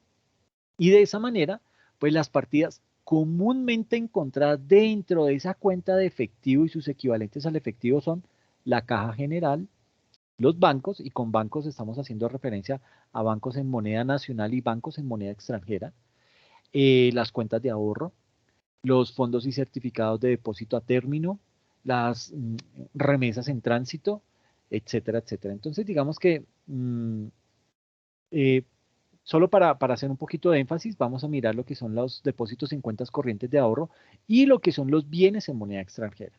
Entonces, esos depósitos en cuentas corrientes y de ahorro, digamos que en la determinación del valor patrimonial de los depósitos que tiene la empresa en cuentas corrientes y en cuentas de ahorro, el artículo 268 del Estatuto Tributario establece que corresponde al saldo en el último día del periodo gravable, incluida la corrección monetaria cuando sea el caso, más el valor de los intereses causados y no cobrados. Entonces, todo eso me suma para yo determinar cuánto es lo que realmente tengo al 30 de diciembre o al 31 de diciembre para poder contabilizar cuál es el monto exacto de esa cuenta denominada efectivo. ¿Listo? Entonces, si se llega a declarar como valor fiscal el mismo saldo del extracto, hay que tenerse en cuenta que si ese saldo es positivo, el contribuyente va a reportar ese activo en la información exógena y el banco va a reportar un pasivo. Y si el saldo en el extracto es negativo, entonces el contribuyente llevará ese valor al pasivo de esta declaración y de su información exógena y al mismo tiempo el banco va a reportar una cuenta por cobrar. ¿Por qué? Porque está negativo, está en saldo rojo. Pudo ser un sobregiro, pudo ser que usted sacó más y de pronto el banco para no hacerlo quedar mal le prestó entre comillas ese dinero, etcétera, etcétera. Pero eso digamos que es lo que pasa con los depósitos en cuentas corrientes y de ahorro. Pero, ¿qué pasa con los bienes que yo como empresa tengo en moneda extranjera? Entonces sucede que eso está legislado por el decreto, por el artículo 269 del Estatuto Tributario, en donde nos dice que el valor de los recursos en moneda extranjera se estima en moneda nacional, es decir, yo tengo que hacer la conversión de esa moneda extranjera a pesos colombianos, ¿sí? Y eso se hace al momento del reconocimiento inicial a la tasa representativa del mercado que se encuentre vigente, y a eso le vamos a restar lo que son los abonos o los pagos medidos en la misma tasa representativa del mercado del reconocimiento inicial. Entonces, veamos esto con un casito práctico como para hacerme entender un poco mejor. Entonces, digamos que la entidad mantiene efectivo en una cuenta en dólares, ¿sí? O sea, tenemos como empresa una cuenta en dólares en Estados Unidos, y digamos que para efectos contables, las operaciones las vamos a reconocer a la tasa de la operación o a la TRM, a la tasa representativa del mercado del día, ¿listo? Y para efectos fiscales, deberemos o tenemos que considerar la diferencia en cambio no realizada. Entonces, ya hay dos datos importantes. Entonces, digamos que el extracto en dólares y en pesos corresponde a lo siguiente. Este es el extracto que me llega. Entonces, el extracto lo conforma, tiene una fecha, y esto es importante, tiene un detalle en donde se explica cuál fue el movimiento, tiene unos dólares americanos, entonces tenemos un débito, un crédito y un saldo, y tenemos la conversión a pesos colombianos con un débito, un crédito y un saldo, y aquí colocamos la TRM. Yo lo coloqué de esta manera como para hacerme entender, ¿listo? Yo creo que lo voy a explicar más bien aquí en el Excel, porque es que es como para que vean la dinámica.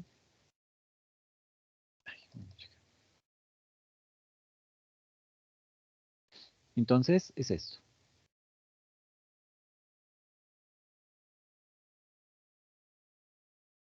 Este es el extracto que nos llega. Entonces nos dice que a 31 de diciembre teníamos un saldito, ¿de qué? De $35.000. Ah, ok, $35.000. ¿A qué TRM? A 3.282,39. Se cerró el 31 de diciembre. Así fue, esa fue la TRM de ese día. Entonces, ¿yo qué hago? Yo debo convertir estos dólares a pesos. Entonces, pues simplemente hago la operación, tomo los $35.000 y lo multiplico por la tasa de cambio. Y eso me da el saldo. ¿Okay? Los 114.883.650. El 8 de enero hicimos una transacción. Nos consignaron unas divisas adquiridas a una tasa de cambio de 3.321 pesos. ¿Cuánto fue? $125.000. Que si los, bueno, entonces tengo $125.000 que me entraron, más el saldo que tenía, estos 35.000 más estos 125.000, entonces lo sumo y me da un total de $160.000 que tengo a 8 de enero. ¿Listo? Esos $160.000, entonces yo los voy a convertir. Pero primero tengo que convertir estos 125.000, lo multiplico con los 3.321 y me da 415.125.000 pesos.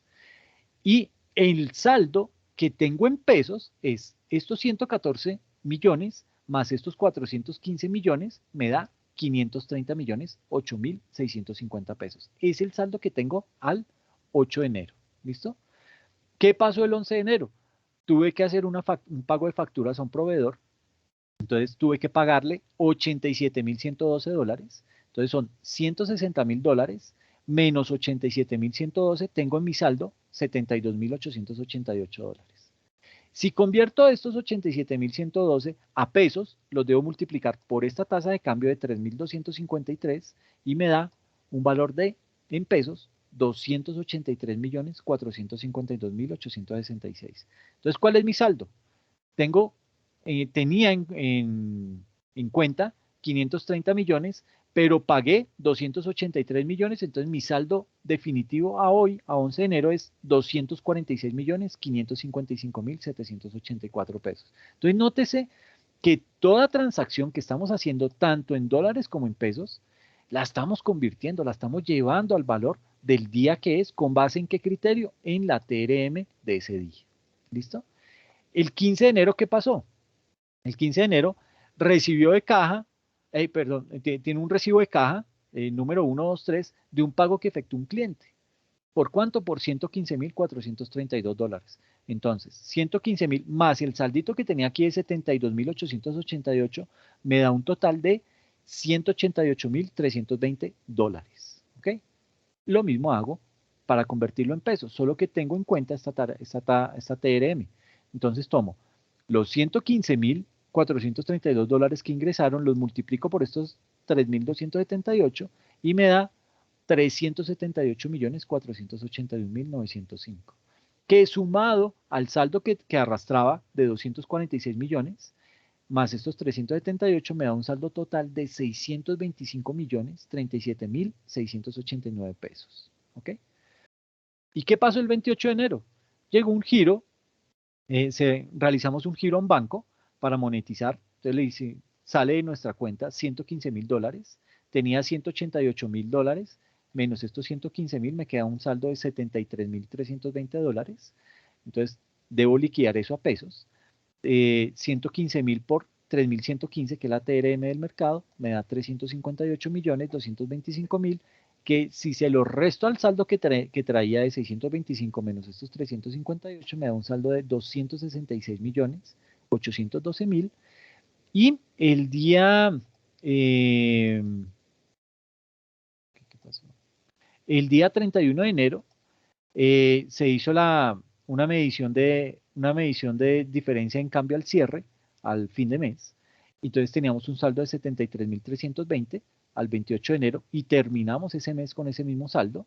Y esto significa que yo tengo acá 266 millones en caja, pero en realidad el banco me cobró una diferencia en cambio que me costó 16.685.000 pesos. Entonces yo le tengo que restar a este saldo este monto que me cobró el banco y en definitiva yo terminé teniendo solamente en pesos realmente 250.127.000 pesos.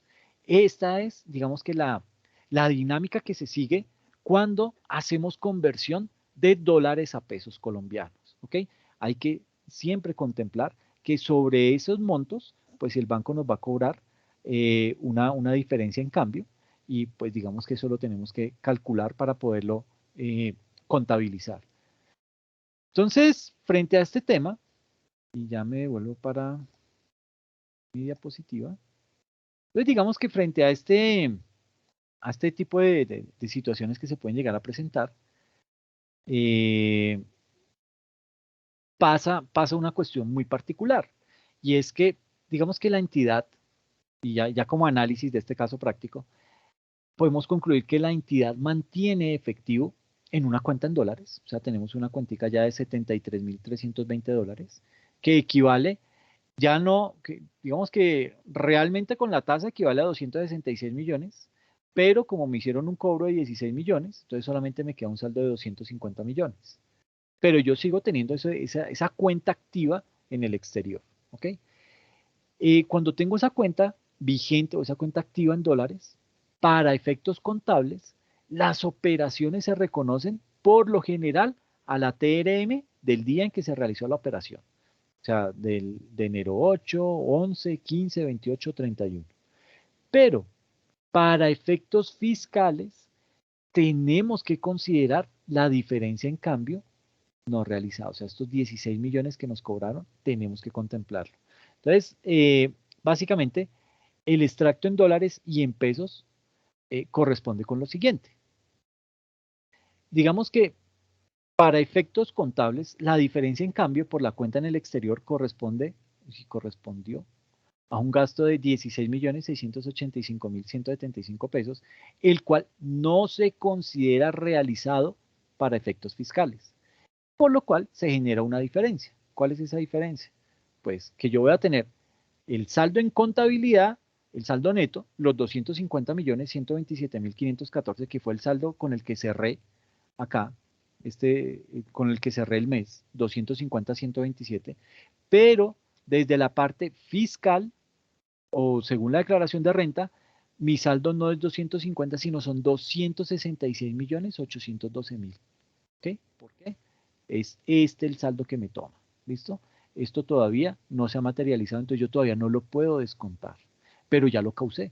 ¿Sí? Entonces en mi contabilidad yo tengo las cuentas claras, pero todavía no se ha materializado, entonces no lo puedo descontar. Por eso debo llevarlo, debo seguirlo reflejando. El monto total para mi declaración de renta y no el saldo que tengo en la contabilidad. Entonces aquí esto ya empieza uno como a decir, ay, pucha, se me va a descuadrar, se me va a subir la tasa efectiva nominal, la tasa efectiva de tributación. ¿Por qué? Porque voy a tener que, si tuviera que liquidar la declaración de renta en este momento, lo tendría que hacer sobre 266 millones y no sobre 250, ¿ok? Entonces ya digamos que ahí uno empieza a sentir el rigor de esa tasa efectiva de tributación. Entonces, básicamente, digamos que cuando la entidad tiene transacciones en moneda extranjera, transacciones que de pronto son derivadas de efectivo que como organización mantenemos en el exterior y lo hacemos, digamos que teniendo ese dinero en el exterior y lo vamos a representar en nuestra contabilidad, pues para traer eso en dólares y pasarlo a pesos, utilizamos como medio como medio de liquidación la tasa de operación o la tasa representativa del mercado. ¿Listo? Por ejemplo, cuando hicimos la consignación acá, el 8 de enero, cuando hicimos la consignación de 125.000 dólares, ¿sí? Ahí lo liquidamos a la tasa de cambio. Cuando hicimos el giro para monetizar las divisas que teníamos, nos tuvimos que desprender de 115.000 dólares, también lo liquidamos a la tasa del mercado. Entonces teníamos muy bien organizada la información. Entonces podemos utilizar como criterio para convertir estos dólares, para convertirlos en pesos, podemos utilizar la tasa diaria, la tasa representativa del mercado diaria, o podemos utilizar de pronto el promedio de esta tasa, ¿sí? Poder sacar un promedio para decir, y puedo trabajarlo con promedio mensual o con un promedio semanal, pero eso es permitido. ¿Qué le recomiendo yo siempre? Hombre, hágalo con la tasa representativa del mercado diaria y evite ese problema, ¿sí? Que es que usted lo está haciendo con el promedio, ok, y si de pronto no lo tiene contemplado en las políticas contables, entonces de pronto cuando venga una auditoría de la DIAN, ¿qué le va a decir? No, pero es que usted no lo puede hacer, ¿por qué? Porque es que usted no tiene especificado que me va a utilizar o que el método que va a utilizar para convertir los dólares en pesos es la tasa promedio. Y como no está especificado, eso no está totalmente claro, puede ser que usted me lo explique con detenimiento, me digan, sí, pero mire, yo entro al Banco de la República, saqué este Excel, le saqué el promedio y ese fue el con el que hice la conversión. Sí, puede que se lo compre el auditor, pero puede que no, ¿sí? Entonces, existe el riesgo que de pronto algo de eso no se lo van a reconocer y de pronto incurra en una sanción. Entonces, por lo general, siempre y la manera más adecuada de convertir una moneda extranjera en pesos es utilizar la TRM del día, ¿ok? ¿Para qué? Para evitarnos inconvenientes y no caer por ahí en problemas más adelante, ¿listo? Entonces, claro el tema del efectivo y del equivalente al efectivo. Sí, señor. Pro- Profe, ¿en el equivalente al efectivo entrarían las cuentas por cobrar? Si son, es decir, si tienen una vigencia menor a los 90 días. Ok, gracias, profe. Pero ahí hay que tener en cuenta que existe un riesgo, ¿sí? Esto es básicamente uno lo tiene que contemplar es en las políticas contables, ¿sí? Pero con una cuenta por cobrar existe el riesgo del no pago en la fecha estipulada.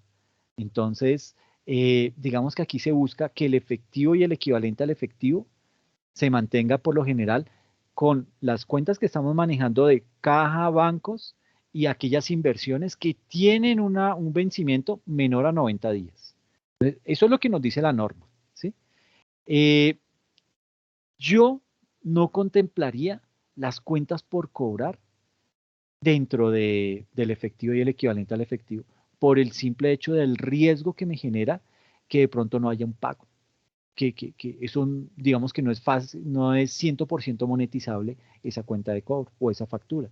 ¿Por qué? Porque existe el riesgo que el cliente se demore, que el cliente, qué sé yo, haya quebrado, o de aquí a 90 días puede quebrar, ¿sí? Entonces, digamos que es mejor seguir manteniendo eso en las cuentas que son, y aquí en efectivo y equivalentes al efectivo, mantenernos, digamos que puntualmente, con el tema de caja, bancos tanto nacional como extranjero, y todo el tema de inversiones que se vencen en menos de 90 días. He visto políticas contables que contemplan ese tipo de cuentas por cobrar inferiores a 90 días dentro del efectivo y el equivalente al efectivo. Pero eso les ha traído problemas. Precisamente ¿por qué? Porque no es 100% seguro que los clientes nos vayan a cumplir esa fecha. Entonces ahí puede que haya problemas y usted tenga sobrevalorado su efectivo y equivalente al efectivo y esto lo lleve a pagar mayor impuesto. ¿Ok? Entonces yo recomiendo que eso sea, se maneje todavía por cuentas separadas. Aquí únicamente metámonos con efectivo, con nuestras cuentas corrientes, cuentas de ahorros, tanto nacionales como extranjeras y las inversiones menores a 90 días. ¿Listo? Bueno. Listo, profe. Muchas gracias. Para efectos contables, la diferencia en cambio por la cuenta en el exterior correspondió a un gasto de 16.685.000. Esto ya lo dije, esto también ya lo dije. Ya me perdí.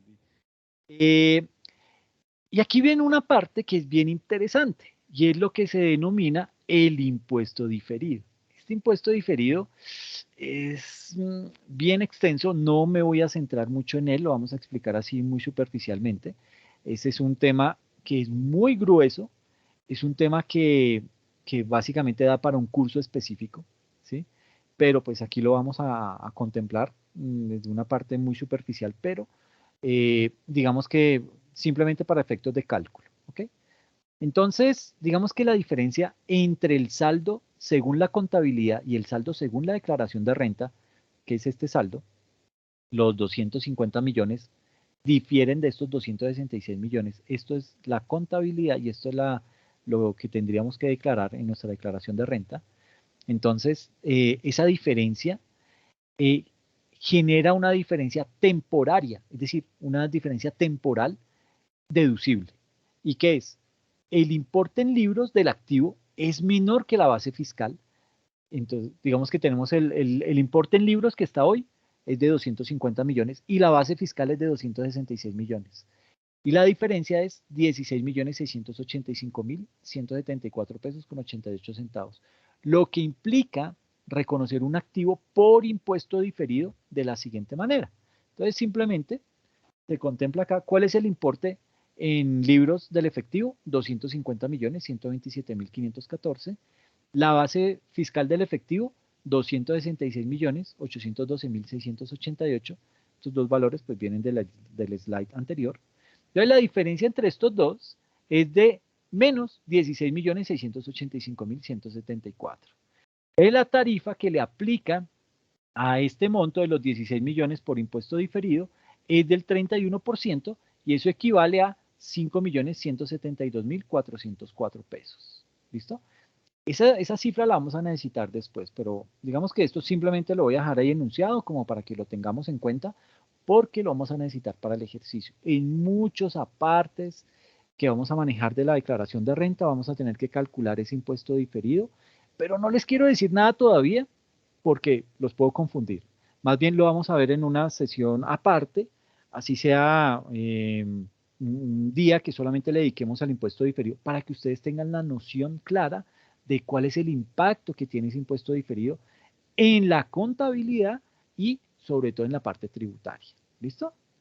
Entonces yo creo que dejemos por ahora hasta ahí. Nos falta la parte de inversiones, todavía nos falta un grueso, pero digamos que esta parte de inversiones pues también va con un caso práctico.